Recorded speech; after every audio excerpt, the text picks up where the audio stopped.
وهو يرجو ما سلف من حلمك. أم كيف تؤلمه النار وهو يأمل فضلك ورحمتك. أم كيف يحرقه لهيبها وأنت تسمع صوته وترى مكانه. أم كيف يشتمل عليه زفيرها وأنت تعلم ضعفه. أم كيف يتغلغل بين أطباقها وأنت تعلم صدقه. أم كيف تزجره زبانيتها وهو يناديك يا ربه. أم كيف يرجو فضلك في عتقه منها فتتركه فيها.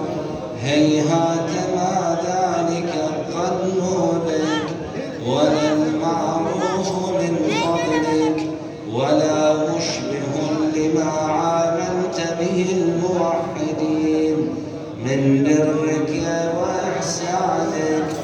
فباليقين أقطع لولا ما حكمت به من تعذيب جاحديك وقضيت به من إخلاد معانديك لجعلت النار كلها بردا وسلاما وما كانت لأحد فيها مقرا ولا مقاما.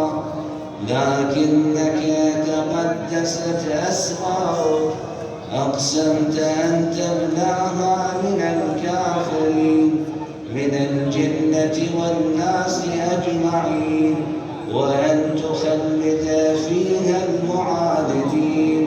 وأنت جل ثناؤك قلت مبتدئا وتطورت بالإنعام متكرما.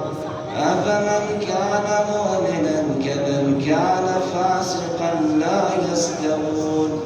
إلهي وسيدي فأسألك بالقدرة التي قدرتها وبالقضية التي حتمتها وحكمتها وغلبت من عليه أجريتها أن تهب لي في هذه الليلة وفي هذه الساعة كل جرم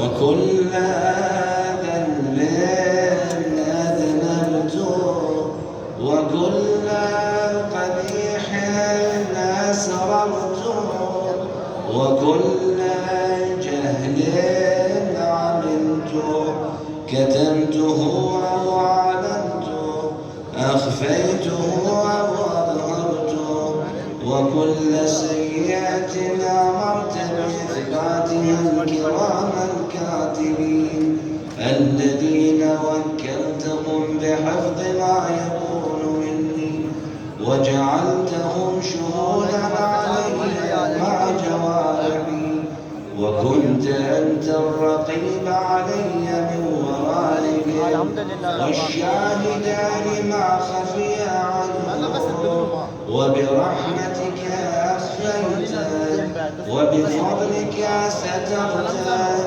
وأن توفر حظي من كل خير تنزله أو إحسان تفضله أو بر تنشره أو رزق تبسطه أو ذنب تغفره أو خطأ تستره.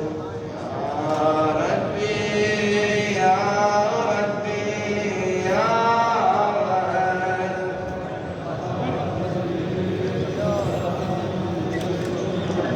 يا إلهي وسيدي ومولاي ومالك ملكي يا من بيده ناصيتي يا عليم